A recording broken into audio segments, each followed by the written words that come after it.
Good morning. We're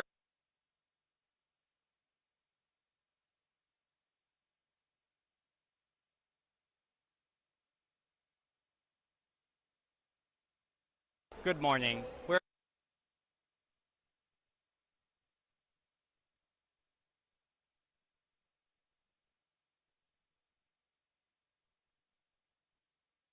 Good morning. We're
Lately, it seems every passing second brings news of another climate-driven disaster. But we still have the power to turn back the clock. Harnessing the power of collective human energy, today's university students are working together to chart a new future, demanding and creating the solutions for a sustainable climate. Our focus in science, engineering, activism, and politics offers the potential of a better tomorrow for all of us. Tune in to Campus Climate Corps for news of what is and what is not happening at this year's UN Climate Conference. Prepare for a livable tomorrow with a life and career of action. Join us and become part of the solution.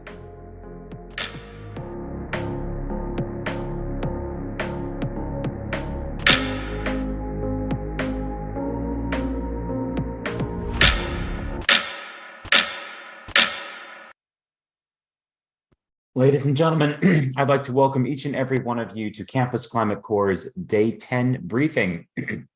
Wow, 10 days in, it really feels like a struggle going on over there. I mean, although I'm glad to see that Water and Gender Day are making a return this year. There is so much talk about, especially the fact that the new Rainforest Pact was signed between some of the Southeast Asian countries. Brazil made a couple statements today about the fact that the new incoming president Lula will do everything that he can to preserve the rainforest, the Amazon rainforest, and just so much more. It's a very busy day at COP27, I imagine.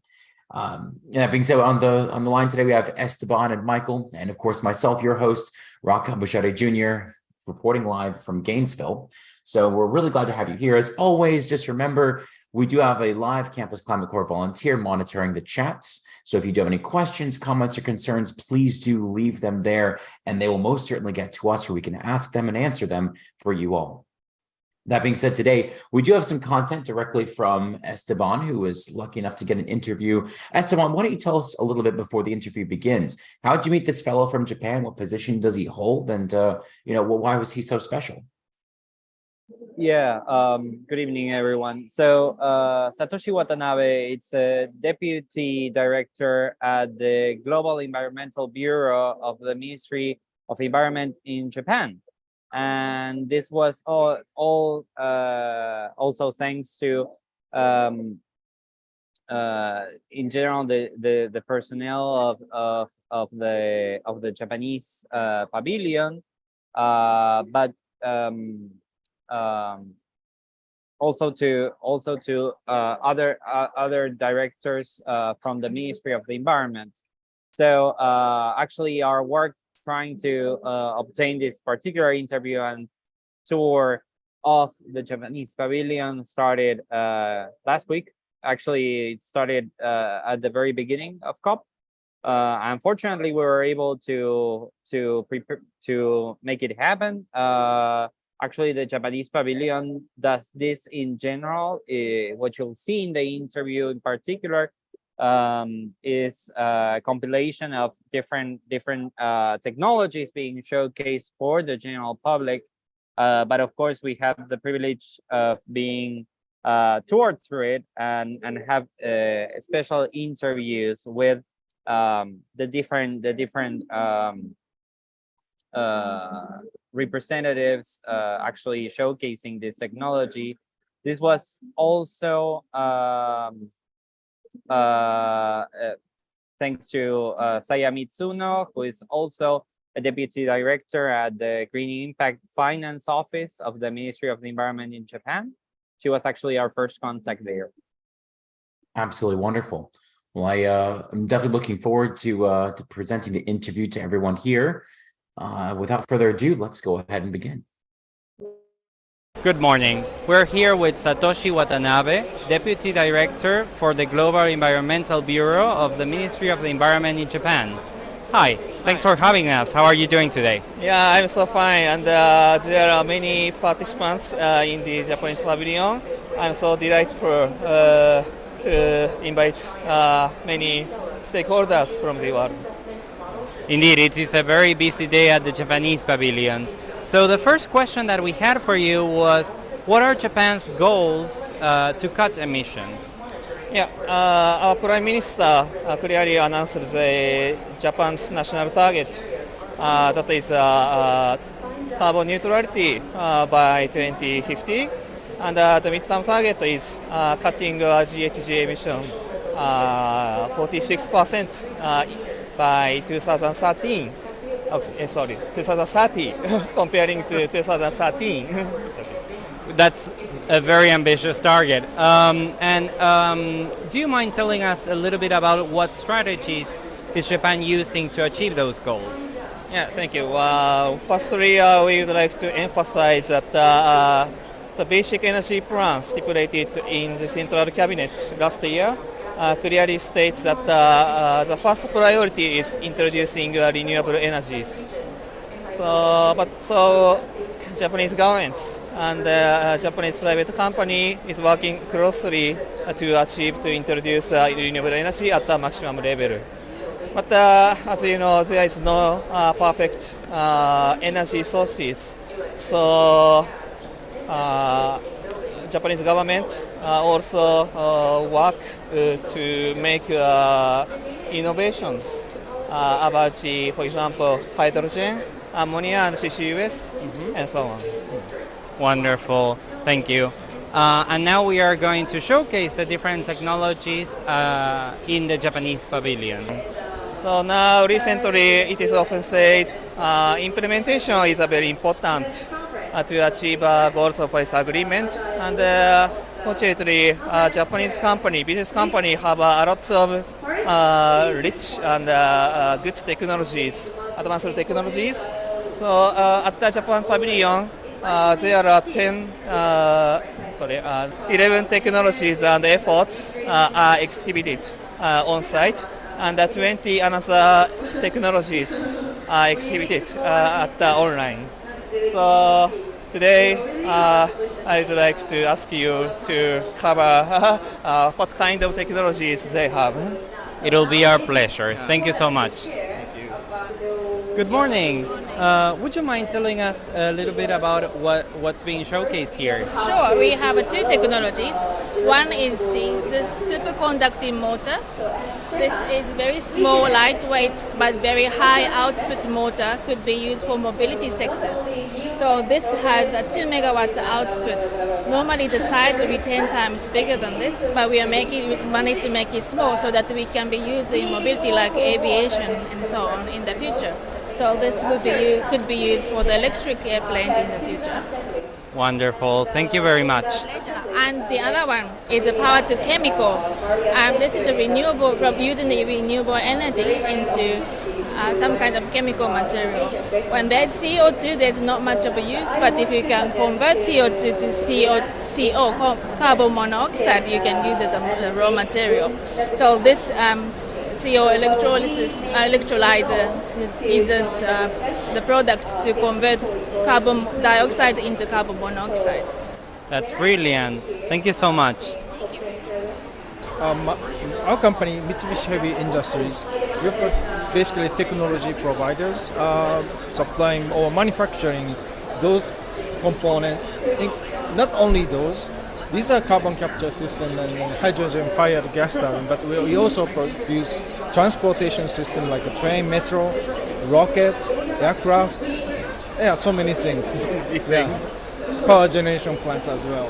And so today we are showing two systems or two products. One, again, the carbon capture system. This is our specialized process to capture the carbon dioxide from the flue gas, such as power plant, steel plant, oil and gas plant. Okay, any flue gas source will capture the CO2, which is the capturing rate is good up to 95, 98, 99%. So then just like this, the 99. This is the purity of captured CO2. So you can use this captures carbon dioxide for example, food generation. This is actually food grade. Yes. Yeah. So like a soda, for example. I see. And then you can also utilize the carbon dioxide for enhanced oil recovery. So many things, blue hydrogen, blue ammonia as well. And then this guy is our largest combustion turbine, and we call it this M701J machine, generating 450 to 550 megawatts as a single turbine. This one, we started the hydrogen-fired development many years ago, and now this one is good up to 30% of mixing of hydrogen. Although we have a smaller turbine, which is 30 megawatt size, then we can fire 100% hydrogen right now. And then this one is ready in 2025 to fire hydrogen, 100%. Yeah, that's pretty much it. And we have considering the plastic waste issue is becoming a global big issues, and also of course GHG reduction is becoming very big issues. So those two issues, with this technology we can solve both. So plastic waste as a feedstock, and we can produce the hydrogen. Then you can utilize hydrogen as a vehicle energy or power generation, or maybe heat or electricity at your household. That is a solution for us.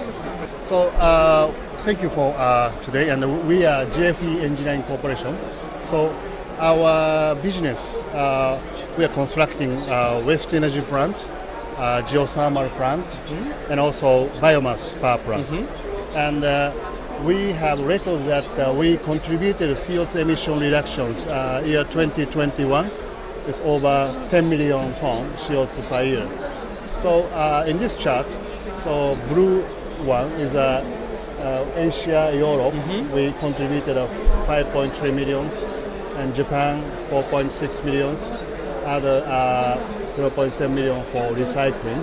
So and also now we are constructing waste energy plant in Vietnam with financing by JCM, Joint Crediting Mechanism, created by Ministry of Environment, Japan.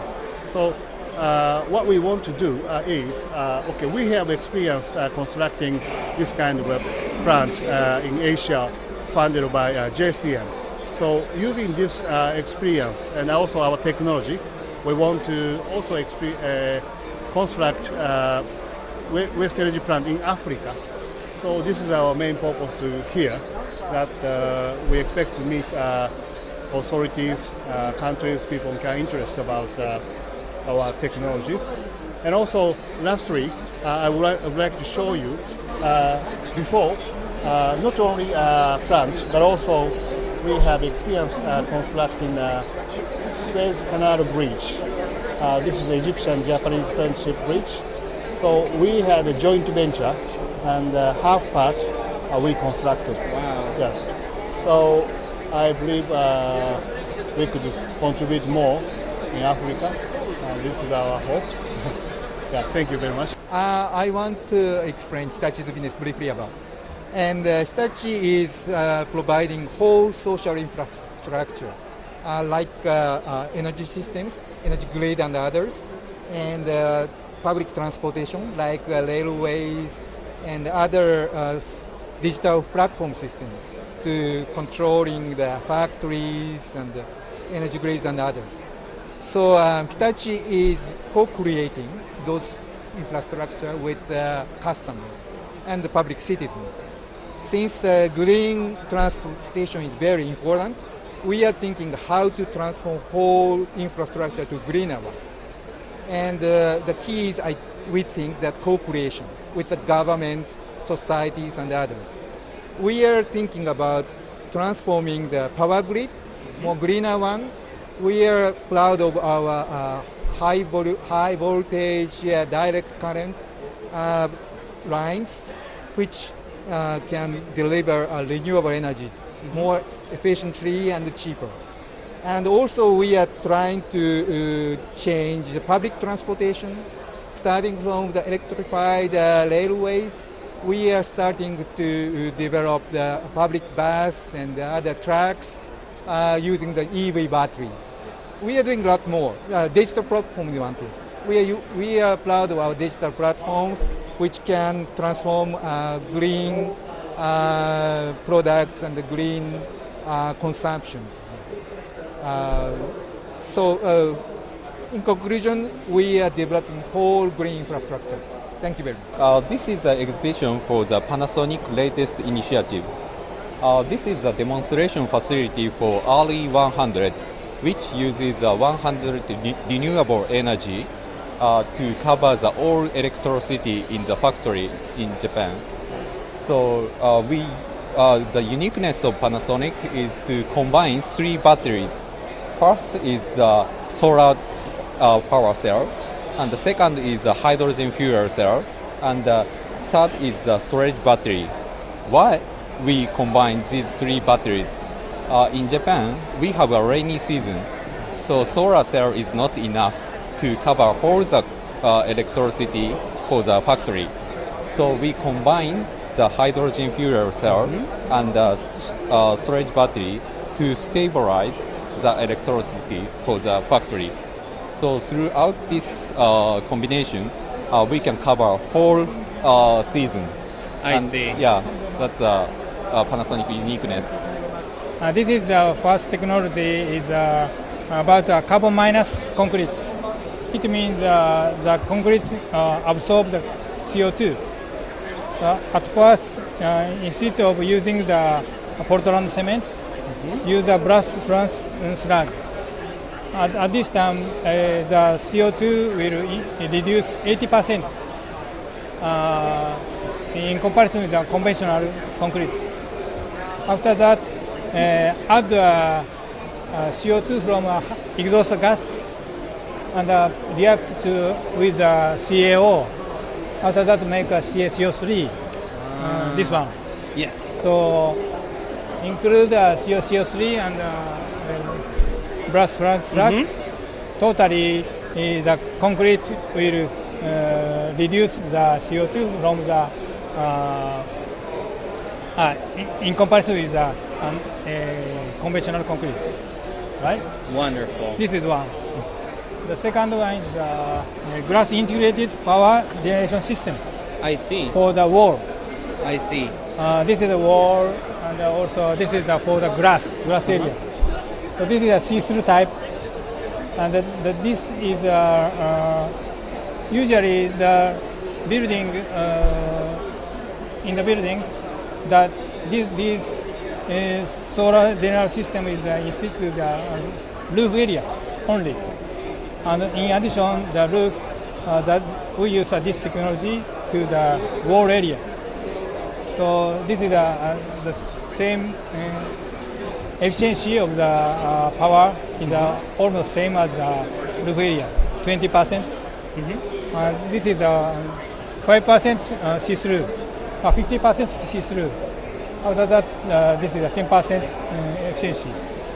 So in addition to the roof area, use this technology, the building of generation power will be increased.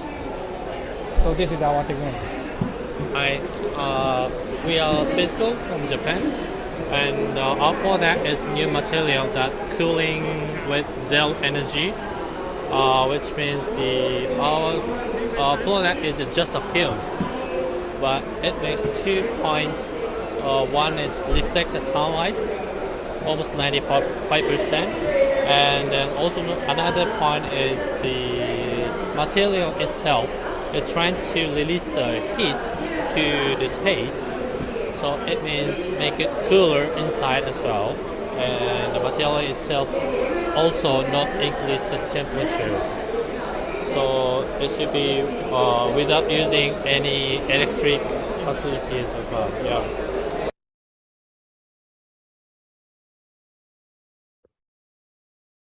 All right. Well, Esteban, I think that was some wonderful content. I think that you did an excellent job interviewing them. I do have a couple questions myself and a couple comments. I remember when I attended or I looked at the Japanese pavilion last year, they are extraordinarily innovative, at least with the divestment of what kinds of technologies that they intend to roll out and what are available perhaps over the next few years. I remember that they showcased the same electrical plane technology, the same battery, the power planes, which hopefully will be coming online very soon, as I do very much like to travel, with not so much the carbon budget. That being said, we do have a couple questions in the chat. One are, did you get a sense of how scalable these technologies are and or the length or rate at which they can be rolled out into the market? Was there any technology specifically that stuck out to you as things that could be on the market next year or the year after that? What do you think? So the interesting thing is that some at least are already being used, right? Like there was the case of the factory that had already a balanced budget from different energy sources. So some of them are already there.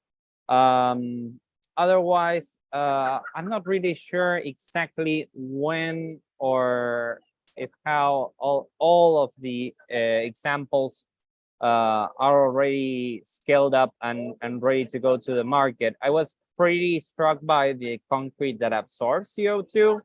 I find it, given that concrete is such a source of CO2, I find it a particularly useful solution.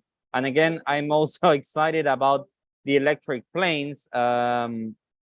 We haven't seen the electric planes going full mode into airlines yet. We still fly on planes that use fossil fuels. Just recently, I think there were trials for successful trials, I think, of planes running on cooking oil. So as you, just like you, I very much like to travel, and I would like to see that happen, because just to get some peace of mind. But I think that the ones that are already definitely being used within the ones that we showcased in Japan are the ones related to energy acquisition. For the planes, well, I think we're not that far. That's a good thing. Absolutely, absolutely. I also did hear a lot about the cooking oil planes. Hopefully that means we get some meals that were cooked more recently than the ones that I've been fed over the years and on planes. All right. Hopefully so, not on that cooking oil. hopefully not on that one. All right. So Valhalla, I hear you attended the Green Zone today. For those of you who might know, the Green Zone and the Blue Zone are the two zones at COP. The Blue Zone are usually for the delegates and many of the non-governmental organizations, whereas the Green Zone is a little more lackadaisical, a little bit more open to the public. Valhalla, maybe you can tell us a little bit about your experience with the Green Zone today. Yeah, of course. And before I get into any of that, I just wanted to talk a little bit about that technology and how amazing it is to see new technology. Like Esteban was saying, it's really interesting to hear about that CO2 absorbing concrete, especially because at a lot of the pavilions, especially at the Indigenous Pavilion, there's a lot of discussion against technology. And I think it's not necessarily because a lot of Indigenous folks are outwardly against technology, like as an idea, but just because of the history of the United States, especially using new technology and testing it on Indigenous land. Of course, there has been fossil fuel use that has been detrimental to Indigenous communities, but along with that, technologies like hydroelectric dams have been really damaging to the way of life for a lot of Indigenous communities, and there's been a lot of pushback. So that's something I'll be able to talk about later once I see more presentations about it. But it's definitely disappointing to see so many panel discussions and presentations talking about the negatives of technology. And it feels like that adaptation mitigation conversation that's happening where it has to be either or. And for some reason, we can't talk about the negatives and positives at the same time. But aside from all of that, I did attend the Green Zone today. And for the people who were asking about the Egyptian youth, there were some interesting conversations I had today with a lot of the people on the ground, not necessarily Egyptian youth, but they were talking about the Egyptian friends they have and how hard it is to protest and how hard it is to even attend these events. And like we've talked about before on these broadcasts, it was put in a very inconvenient location specifically for protesting. It's in this very small tourist town, and it's just very hard for a lot of people to get to and to bring the numbers. And in general, it's not the safest for people, especially Egyptians, to protest. Aside from all of that, the Green Zone was still relatively uneventful. I did go last week before it was technically fully opened. So now I actually got to see all of the places in action, except for they had these experiences, and they're big buildings. They have different themes like cryosphere experience or ocean experience or whatnot. And I'm not really sure what they are, but they don't open until 5 p.m. and they're open until 8 p.m. And I know I didn't want to be in the Green Zone until 5 p.m., so I didn't get to go to any of those. But while I was there earlier, I did get to go to a few talks, and I definitely got to walk around and see what all the booths are showing. I even got to see the brand that was there. Pardon me, I have the notebook they gave me right here. Tetra Pak. and it's this brand all about renewables and specifically renewable products. And for anybody who is at COP or has seen possibly pictures of it, there are these water bottles that are available, and it's called Good Water, and it's little recyclable water bottles, and they were designed by this company specifically because a lot of the times water bottles are really hard to recycle, especially when they have the cardboard and the metal and the plastic layers. It's just impossible unless it's a really complex recycling facility. But this company is really about eliminating those factors of making it really hard to recycle. And this notebook that they gave me for showing interest in what they were saying is made out of cork, and there's no plastic in it, and it's just really small solutions that can go a long way if implemented widespread.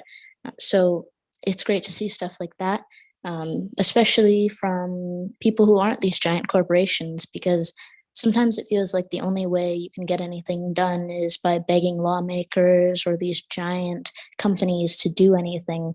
But there's still people on the ground who are making small but impactful changes. And that's really great to see, especially in the green zone, which is for locals and for people who, most of the people there don't have blue zone passes. And I was mainly talking to people there who didn't have blue zone passes to see what they were thinking.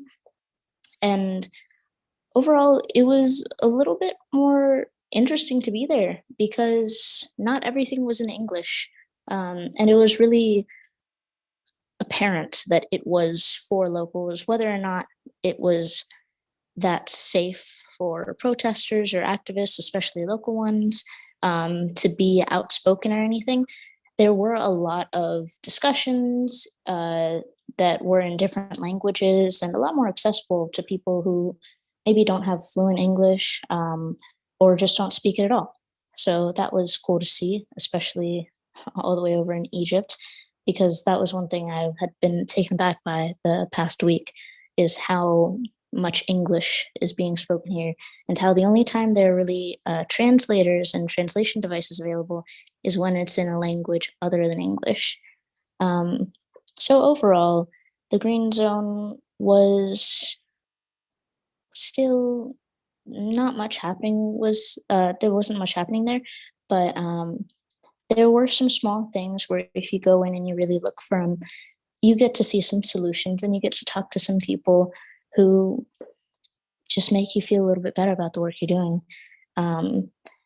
But there still is a lot of retail there, which is a strange experience, especially because in the green zone in Madrid, I didn't see any selling of handmade crafts. While it's interesting to see the artwork, it's kind of strange how big of a space is allotted for selling.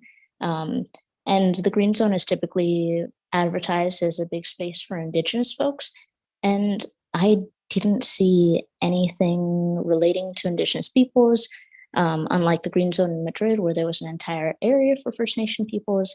I didn't see anything like that, let alone did I see any Indigenous people, until I saw like a very small group on my way out. But honestly, most of them are in the blue zone this year, which, for better or for worse, it just is. But I'm glad to see them nonetheless, because there is a very big Indigenous turnout this year. That's wonderful. And I'm glad, hopefully, that you're getting to connect with a few of them while you're over there. I am curious, though, and this is also reflective of a question in chat.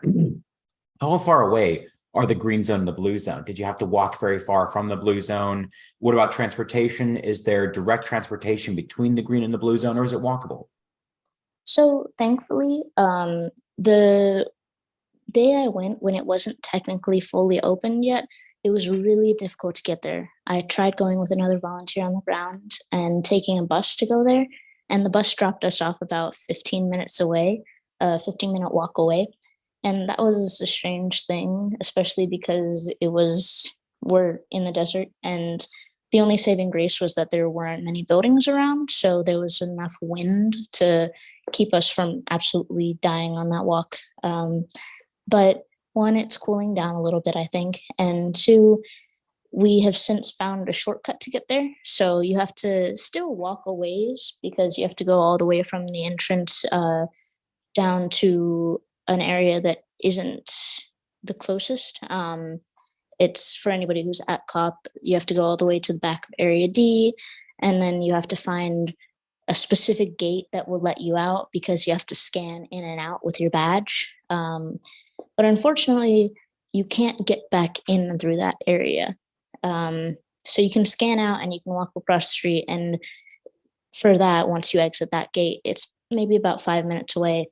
But the green zone itself is actually really large and it's kind of hard to find your way around. And no matter what, it's going to be a walk, even if you get a taxi directly to the entrance. But finding your way back is a little easier. The last time that I was there, I had to walk all the way around the Blue Zone venue because you have to enter through registration, which is on the direct opposite side of the gate where you can exit. But now there is a bus running that takes you directly back to the registration area.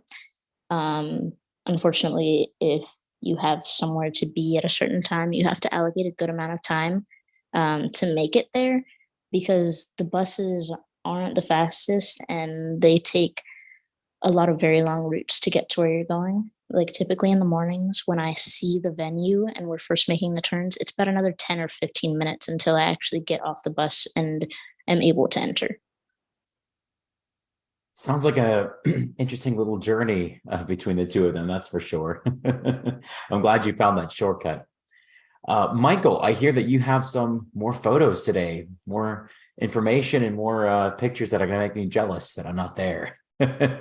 What about your experience today at COP? How was it? And what kind of photos you got for us today? Well, I have three sets, or I divided the photos into two main sections based on the topic of the day, which was gender and water. So it was Gender and Water Day.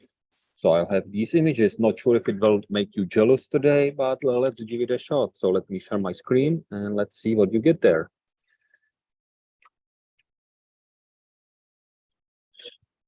Here will be the first image of the day. When I arrived to the venue, I saw a huge crowd because it was the first day of week 2.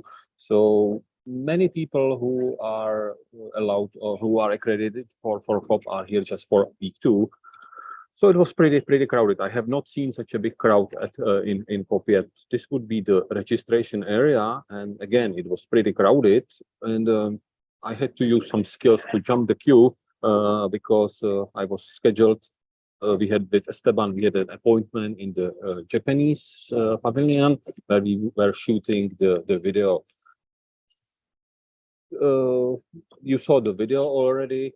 It took me a while to edit it, but at least I found a chance to do at least few snapshots. Here would be examples of some of the technologies, but it was already all shown in the video or in the interview, so I'm not going into any detail here. Like I mentioned, today was the Water and Gender Day. So let's look on the gender topic. It was a thematic day. The theme was water and gender. To be honest, I did not really notice that it was very focused on either water or gender. It seems to me that the topics simply overlap. They overlap, so it took some effort to shoot images like that would show you how the gender topic was covered today. Here would be an example of some art from the US Center or from the US Pavilion. Eventually, you can stop, pause here later on and get an idea what was in the art. But like I said, this is an example from the Oman Pavilion, and it was not related to gender or water at all. It was about increasing temperatures and some satellite scanning from space. There was some female presence in the audience, but again, it was just the topics are simply overlapping. Although there are the thematic days, the topics are overlapping. Here would be a shot from the Cryosphere Pavilion. what they did to sort of cover the gender, all the panelists today were females, so all of them in all the sessions were females today. This is an image from the Cryosphere Pavilion as well. I take similar shot in the Cryosphere Pavilion almost every year because they have on display all the various graphics and images there, and it seems that it's getting worse and worse relative to the melting of the glaciers every year. The graphs are even more and more scary every single year. One exception relative to the topic of gender was the Singapore Pavilion. It was all the panelists were females, and it almost felt feministic. I did not really felt unwelcome, but it sounded to me it was a little bit too feministic for my taste. This is a shot from the Nature Positive Pavilion. My attention caught the display behind the moderator of this session. We can do it. It's such a powerful slogan for this pavilion. Unfortunately, during the session, the pavilion was basically empty. There were about 2 or 3 people. They were busy with the phones. So not sure that we can do it or they can do it, but hopefully there were people watching it online because there was also some live streaming. I believe it was to Sweden. So hopefully there will be some impact there.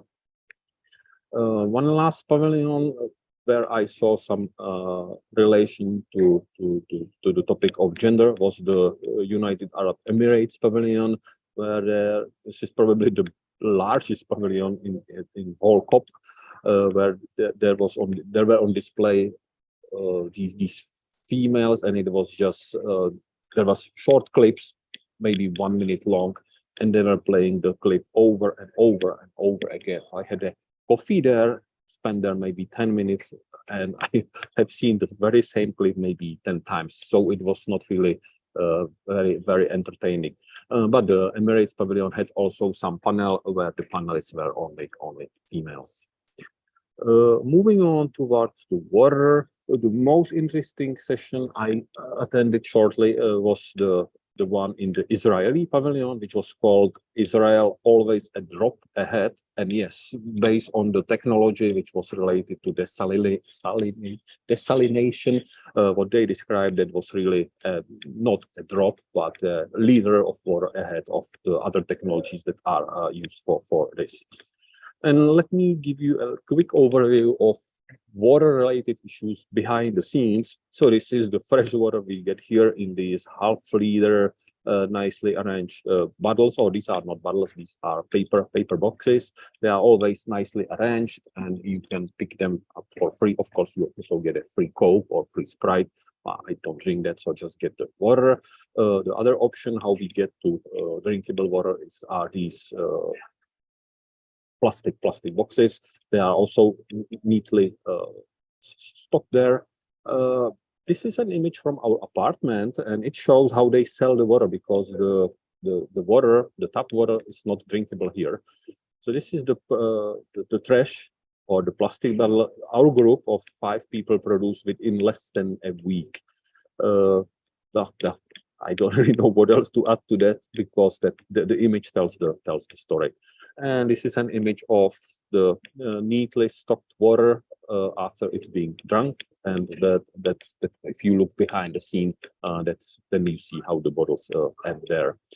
I also shortly attended a prize ceremony, which was called Prince Talal International Prize for Human Development, where they were delivering the members of the Saudi multi-billionaire Saudi royal family were delivering some prizes, and one of the winning projects was called Pumping Water Uphill to develop climate resilient villages and farms in Philippines.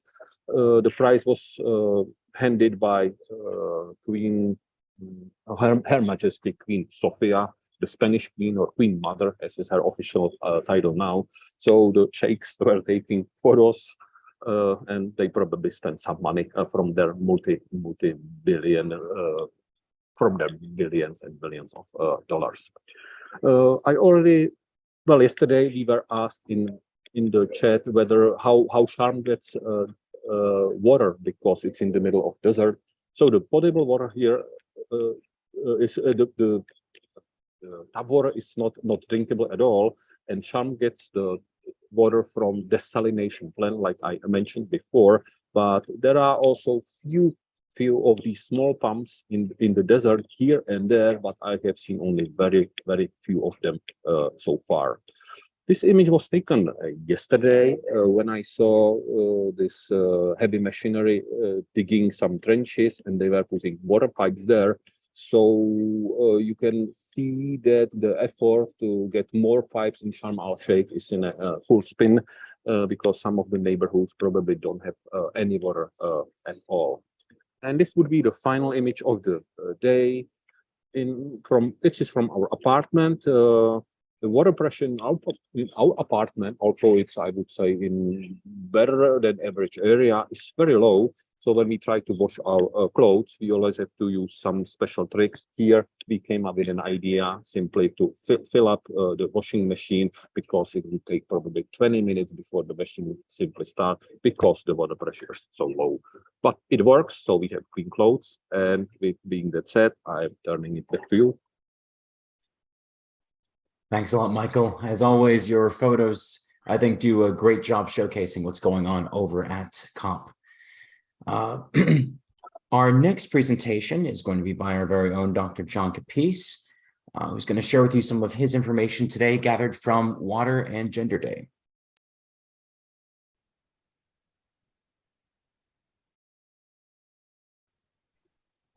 Today, I wanted to talk about methane. During the President Biden speech, he announced that the EPA was ratcheting down on methane emissions, particularly from the oil and gas industry, by requiring mitigation measures from all oil and gas wells, even the smaller ones, whereas before it had only been the larger facilities. So I thought we would talk a little bit about why focusing on methane is so important.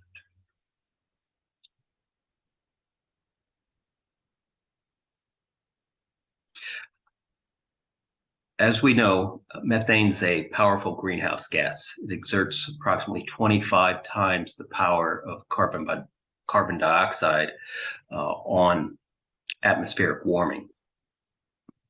But offsetting that fact, that 25 factor, is a 1/10 factor on its duration in the atmosphere. Whereas carbon dioxide lasts 100, 120 years in the atmosphere, methane lasts only 12 years. So by addressing methane, reducing methane emissions, new methane emissions, after 12 years, you can get your concentrations in the atmosphere down quite significantly. Now, why is this important? One of the reasons it's important is because a lot of our reduction efforts on carbon dioxide is focused on reducing fossil fuels, particularly coal-fired power plants. Now, reducing coal has the effect of reducing carbon dioxide because petroleum and coal-based power production emits approximately twice as much carbon dioxide per kilowatt hour produced as does, say, for example, natural gas. Now, going to renewables is a considerably even greater improvement, but eliminating coal is one of our primary mechanisms for mitigating greenhouse gas emissions. However, because coal combustion in many nations, not so much the United States because we have a lot of controls on sulfate emissions associated with coal, but in other nations, a lot of sulfur goes up into the atmosphere along with the coal smoke. Now, this sulfur converts to sulfuric acid, and it has the effect of increasing the albedo, the reflectance of the atmosphere. So what it does is it cools the atmosphere. So whereas coal emits a lot of greenhouse gas carbon dioxide, it also produces the aerosols that offset the thermal impact of the carbon dioxide. Now, it's said that this global dimming effect is on the order of approximately 0.5 degrees C. In other words, if you took all of those contaminants out of the atmosphere, the temperature would increase by 0.5 C. And that's quite a bit, given that overall anthropogenic impacts upon the atmosphere has resulted in approximately, I think, 1.2 degrees C so far increase. So if you took all of those out, we'd be already at 1.7. Now, what are the sources of methane in the atmosphere? So as we reduce coal, we will reduce the global dimming effect. We will increase the temperature. Therefore, we need to offset that increase, and the targeted greenhouse gas is methane because of its short duration in the atmosphere, but its high multiplier factor relative to carbon dioxide. So what are the sources of methane in the atmosphere? Well, basically there are two sources. The fossil fuel industry itself, of the major emitters of methane, fossil fuels, agriculture, and sort of urban sources. Fossil fuels and agriculture account for about 80% between the two of them, and they're about equal. The coming in third are the urban sources, and those are landfills and wastewater treatment. So these are the three areas where methane reduction efforts need to focus. Now, the World Bank sponsored a session on this topic a couple of days ago, and there were three other participants. There was the European Investment Bank and the USA and China. So both banks basically made some introductory remarks, and then they kicked it over to John Podesta, who is the senior advisor to the president for clean energy and innovation. And he pointed out this problem of methane. He discussed it for quite a length of time. He described that methane constitutes about a third of the greenhouse gas problem, in that it accounts for approximately 0.4 to 0.5 degrees C of the overall 1.2 C increase that we've experienced due to human activities. But by contrast, even though it's a third of the problem, only 2% of mitigation investments have been focused on eliminating methane from the atmosphere. So it's a big part of the problem, but it's been a neglected part of the solution for an awful long time. Now, the other speaker was China's chief negotiator, and he started out like a negotiator. The first thing he said was he was glad to see the financiers at this meeting. When he was asked to speak, he said, "Who else is speaking?" They said, USA, the World Bank, and the European Investment Bank. And he said, "Good, because that's where the money has to come from." And of course, we know that China holds an awful lot of US debt, and probably similar quantities from other nations. But I think just the treasury bonds that China holds are on the order of $1 trillion. But after he sort of couched his presence there as expecting to receive money to address this problem from the USA and from the Europeans, he pointed out that methane wasn't even part of China's NDCs.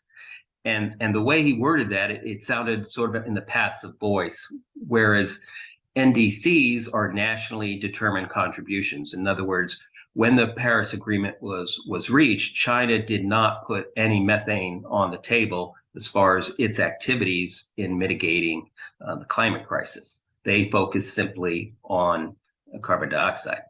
Now, he said that it was, however, methane and the other greenhouse gases were part of the 2060 carbon neutral goals of China, and therefore they would be addressed in time. And then he went on to discuss the various sources and challenges. One of the things he pointed out was that China didn't even really have a handle on the sources of methane in its own country, implying that it would be looking to the U.S. for technology on sort of remote sensing to determine the sources of methane in its own country. Later on in the discussion, the Chinese representative basically said the West needed to give China more technology and more money to address the problem. So that's interesting, in that China is quite effective at securing technology from other nations through other means. But it was an interesting conversation, and hopefully they're going to make more progress on particularly agriculture. It seemed like the fossil fuel industry contributions of methane were fairly straightforward in addressing, simply patching the leaks, abandoned mines, abandoned wells, transport of natural gas, flaring, et cetera, et cetera. A lot of things in the fossil fuel industry were possible. However, in agriculture, it's going to be a greater challenge in that we're going to go from 8 billion people to 10 billion people in the next 20 odd years. And that means agricultural production has to increase. So at the same time agricultural production has to increase, we have to drive down these sources of methane, which are in the agricultural industry, it's largely from animal and manure sources, as well as rice farming. So it's going to take an awful lot of effort on the agricultural side to address this problem, as well as the landfills and wastewater treatment. So it'll be interesting to see how these various programs develop, but it's going to happen fast if they expect to achieve reductions in methane in the coming years, as they're bringing down the carbon dioxide and also reducing the global dimming aerosols that accompany the combustion of many of these fossil fuels. So it was a good discussion on methane, and it's good to see the United States is ratcheting down on it. It's one step in the right direction. However, they're also going to have to look at various direct air capture technologies like zeolites and other methods being researched, because as the climate crisis continues and as temperatures increase, we're going to have basically positive feedbacks from the methane clathrates, I think they're called, and other sort of northern sources of methane. These are going to be emitted naturally as the Earth warms, and those will not be under our control to reduce emissions. So just like carbon dioxide, there'll probably be direct air capture methods required to fully address the methane issue.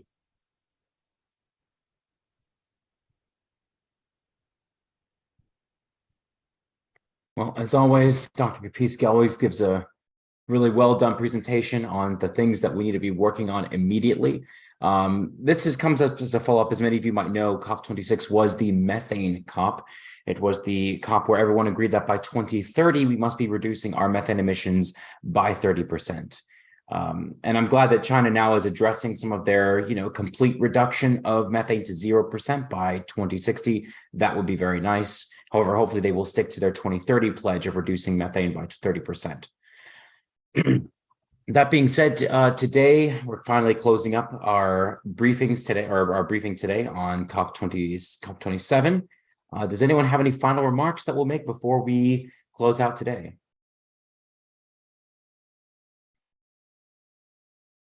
Just waiting on any major agreements throughout the week. What else can we do? I saw a couple articles today that they don't think COP27 is going to finish on Friday. They think it's probably going to go into next week because the negotiations are going absolutely terrible right now. But again, surprise out of a hat is the best that we can expect at this point, and we'll all be looking for that rabbit. I don't care if it takes one more week. What's one more week compared to doing nothing? So, Yeah, Absolutely, I'll take 1 more week. absolutely.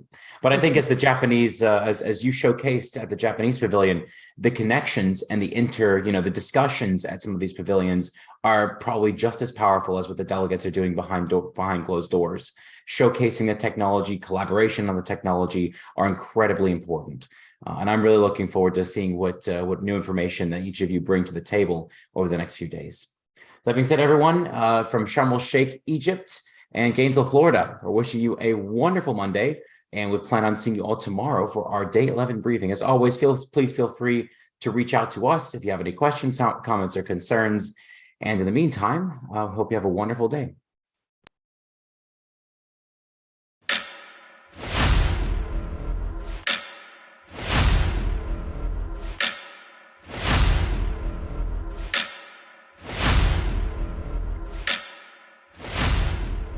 Lately, it seems every passing second brings news of another climate-driven disaster.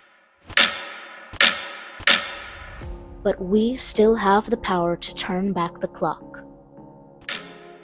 Harnessing the power of collective human energy, today's university students are working together to chart a new future, demanding and creating the solutions for a sustainable climate.